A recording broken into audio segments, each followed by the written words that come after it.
Hi, I'm Stephanie Jaworski from joybaking.com. Today we're going to make chocolate wafers, and this is what they look like. I just love this cookie. Not only does it have a delicious chocolate flavor, it has this wonderful crisp and crunchy texture, and I also like they store really well, from 10 days to 2 weeks, so it's a great cookie for the cookie jar. So now, to make the batter, if you have a stand mixer like I have here, use your paddle attachment. Use a hand mixer, or really just mixing everything together, so you could just use a large bowl with a wooden spoon. The first thing you will need is 6 tablespoons, which is 85 grams of butter. Have your butter at room temperature. Now, I'm using unsalted butter. The reason I like that, one, I like the flavor, and two, that way I can control the salt in the recipe. But if you have a favorite salted butter, then use that and then just leave out the salt in the recipe.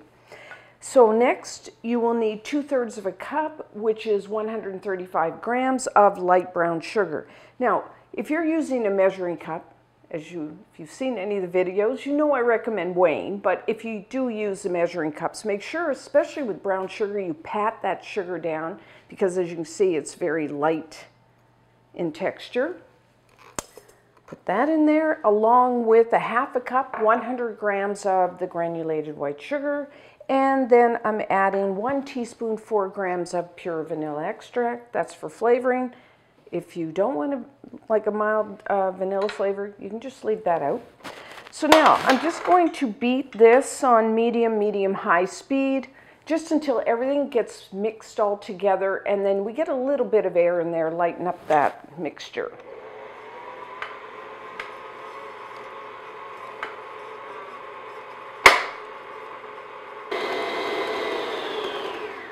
Okay, so that's all mixed together. So next, I'm adding 1 large egg white. Have your egg white at room temperature.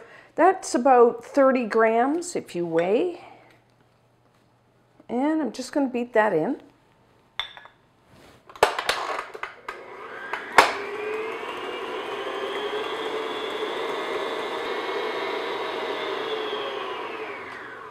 Hey, that's done. And whenever you're making any type of batter, periodically scrape down the sides and the bottom of your bowl. You want everything mixed together well. So now for our dry ingredients, in a separate bowl, I have 1 cup, which is 130 grams of all-purpose flour. You may know that as plain flour. To that, I'm adding, for our chocolate wafers, I'm adding 1/2 cup, 50 grams. Now I'm using unsweetened cocoa powder here. You can use, there's 2 types of unsweetened cocoa powder. The regular unsweetened, it's called, and then the Dutch processed. You can use either type here, whatever you have in the house, whatever you like. And then I'm adding just 1/4 teaspoon, 1 gram of baking soda, and 1/4 teaspoon, 1 gram of, I'm using a fine kosher salt here. And I'm just going to whisk that together.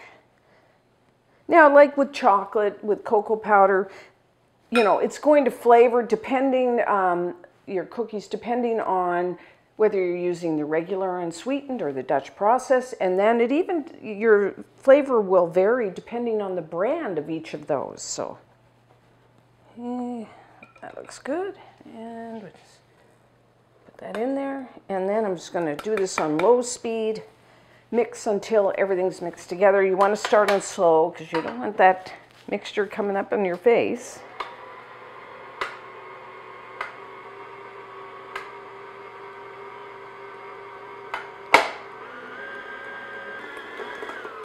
Okay, that looks good. That wasn't too hard to do. So now, for this, a chocolate wafer, we're going to actually roll our batter into a log shape.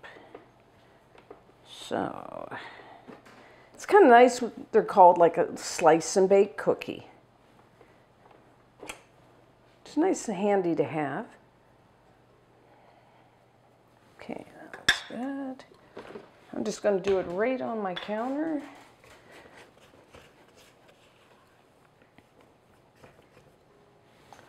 My hands in there.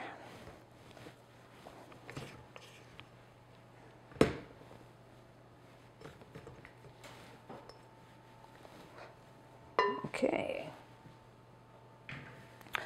So now I'm going to roll this in about an 8-inch long log, which is about 20 centimeters. And that will give us a diameter of about 2 inches, 5 centimeters. You know, if you want less, like not the diameter of that, you could do it into a 9-inch log as well, 23 centimeters, somewhere in there. You can eyeball it, or if you want a ruler. So just press it down, make sure it's all compact, because you don't want air holes in when you slice.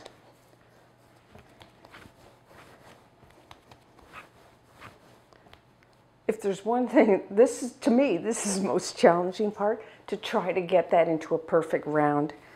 I'm still working on it. It's a work in progress. Maybe you'll have better luck than I will. So that's about right, I think. Yeah.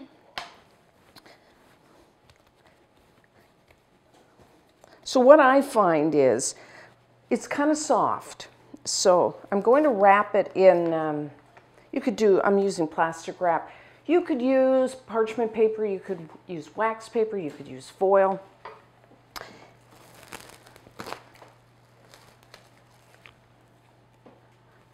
And then just kind of square off those ends nice and flat. Now I know it's not perfect round right now, but it's soft. And what I find is we got to chill this until it's really firm.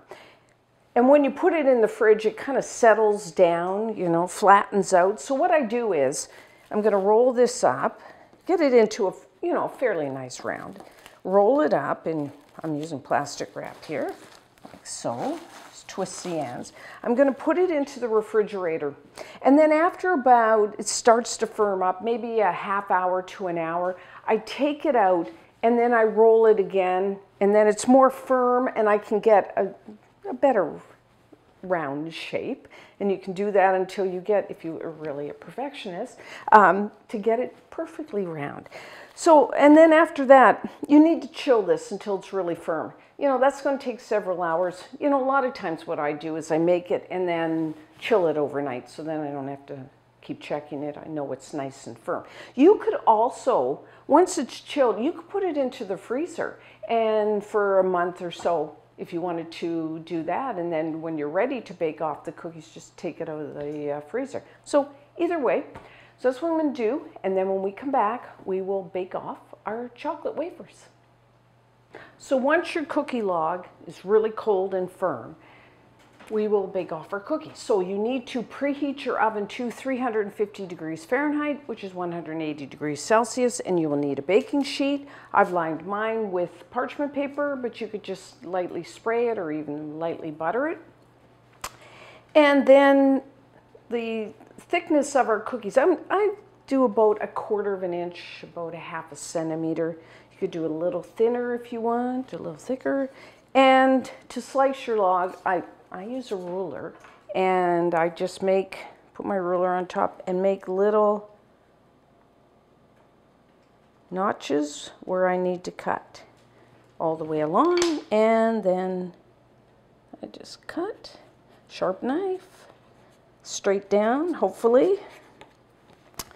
And I do 4 rows of 3, 12 at a time. As you can see, like I mentioned, mine are not perfectly round. You know, you can spend a little more time doing that, making sure it's perfectly round. But I don't care because they're good tasting. So, to bake your cookies, I'm going to say 10 to 12 minutes. Everyone's oven is a little different. Could take a little more, a little less. And it depends how crisp and crunchy you want your chocolate wafers. But what you're looking for, time is just one factor. What you're looking for is the cookies will puff up a little, and you can tell they're done because there's going to be cracks. And then the surface of the cookies almost like has little like ripples with cracks. That's how you know. So I'm going to say 10 to 12 minutes. Rotate your baking sheet front to back about halfway through to get even baking, because ovens usually have hot spots. Okay.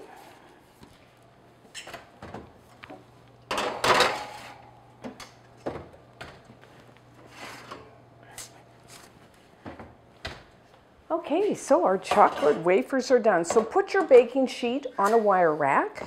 So if you can see, because they're chocolate, dark brown, there's cracks and there's ripples. So that's how you know they're done. So now I'm going to let them cool, you know, about 5-10 minutes right on the baking sheet because they're a little soft. And then I'll use my spatula to transfer them over to a wire rack to finish cooling. And if you notice, even though I had a little flat end on one, they've got a pretty good round shape. I'm happy with them. So I'll let them cool down, and when we come back, we will try one. So let's try one.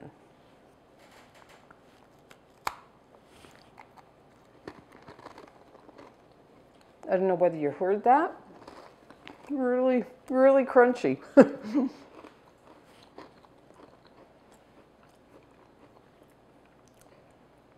I just love that really crunchy cookie.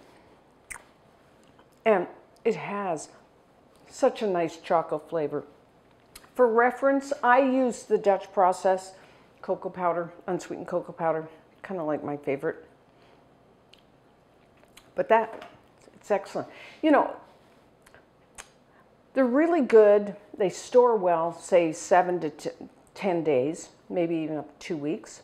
So in the cookie jar, they're perfect. But you can use them for other things. For example, if you have a recipe that uses like one of those no-bake chocolate cookie crusts, you can take, usually they always say, you know, the store-bought chocolate wafers, but if you have some of these, just put them in your food processor and process them till finely ground. Or, you know, sometimes you just put them in a plastic bag and just take your rolling pin and just bang them till they're finely ground. And normally that is added with butter. Makes a really nice no-bake chocolate crust. And the other thing that chocolate wafers are really kind of famous for is icebox cakes, which are really essentially chocolate wafers and whipped cream. I mean, what's not to like about that? And if you go to the joybaking.com website or our YouTube channel, I have, for the regular kind of the one that's really popular, an icebox cake, but I also have icebox cupcakes, which I kind of like and the kids really like. You take just 3 of these and then just layer them with whipped cream. I mean, really easy. The only thing when you make icebox cakes, icebox cupcakes, you have to make them ahead of time, because what you want is you layer the wafers with whipped cream, and you need time for the whipped cream to kind of get into the chocolate wafers, and it softens so they all become one. It's really good. You have to try. Make your wafers, then make some icebox, a cupcake or a cake. So you must try this recipe. And until next time, I'm Stephanie Jaworski of joybaking.com.